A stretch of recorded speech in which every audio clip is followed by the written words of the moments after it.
আমার এই সুস্থতাকে, আমার এই শক্তিকে সঠিকভাবে কাজে লাগাই, যাতে করে রমজানের সময়টা সঠিকভাবে কাজে লাগাতে পারি। তৃতীয় নম্বর গিনাকা ক্বাবলা ফাকরিক, এবং আপনার ধনাঢ্যতাকে, আপনার সবসময় কিন্তু হাতে টাকা থাকে এমন নয়, কিন্তু শয়তান আমাদেরকে ধোঁকা দেয় যে আরে তুমি 2 লাখ টাকার মালিক হয়েছে, আর কিছু হোক না, এরপর তুমি মসজিদ করবা, মাদ্রাসা করবা, সমাজের জন্য এখানে কল কেটে দিবা, এখানে গাছ লাগাই দিবা, এখানে ব্রিজ করবা, এখানে এই করবা, সেখানে। শয়তান শুধু ভবিষ্যতের আশা দেয়। আর 2 লাখ হচ্ছে, 4 লাখ হোক না, 4 লাখ হয়ে গেছে, আর 4 লাখ হচ্ছে 8 লাখ হোক না, আর 8 লাখ হচ্ছে আর 16 লাখ হোক না, আর 20 টাকার মালিক হো না, এরপরে একসাথে সব কাজ করবা। একটু একটু করো তো, ওরকম দেখা যাবে না।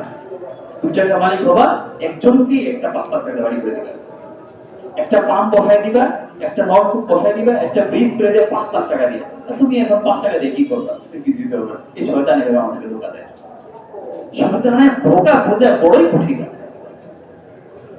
ইন্নাহু লাকুম আদুউম মুবিন, শয়তান আমাদের স্পষ্ট শত্রু, কিন্তু শয়তানের ধোঁকায় আমরা বারবার পড়ে যাই। আপনার এখন 5 টাকা দেওয়ার সামর্থ্য আছে, এখন 5 টাকাই দেন। কালকে এই 5 টাকা দেওয়ার সামর্থ্য না থাকবে। এখন 50 টাকা দেওয়ার সামর্থ্য আছে, আজকে 50 টাকা দিয়ে দেন, এক কাজ দেরি করতে নাই। কালকে হয়তো 5 টাকা দেওয়ারও আপনার সামর্থ্য নাও থাকতে পারে।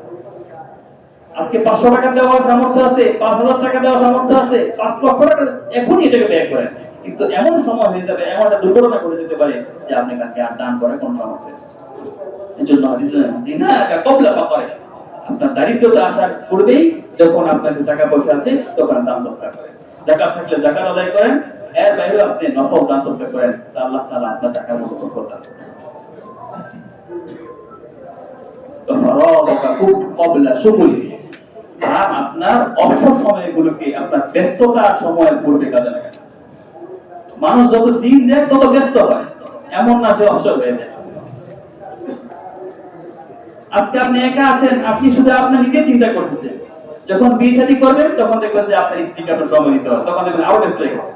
যখন সন্তানাদি হবে তখন দেখবেন আরো ব্যস্ত হয়ে গেছে, তখন কিন্তু ওইভাবে সময় দিতে পারবেন না। এজন্য এখন ব্যস্ততা কম আছে, এখন আল্লাহ তাআলাকে সময় দেন, এখন আল্লাহ তাআলাকে সময় দেন। কারণ এমন সময় আসবে তখন আপনি এখন যেভাবে আল্লাহ তাআলাকে সময় দিতে পারতেছেন, সময় দেওয়া আপনার জন্য সহজ সহজ হচ্ছে, ভবিষ্যতে কিন্তু এমনটা সহজ হবে না। এজন্য অবসর সময়গুলোকে মূল্যায়ন করতে হবে আপনার ব্যস্ততার পূর্বে। এটাই হাদিসের মধ্যে বলেছে ফারাগা ক্বাবলা শুগুলি, এবং নবী করিম সাল্লাল্লাহু আলাইহি ওয়া হায়াতাকা ক্বাবলা মাউতিক, এবং আপনার এই পুরো জীবনটাকে আপনার মৃত্যু আসার পূর্বে আপনি মূল্যায়ন করার চেষ্টা করবেন।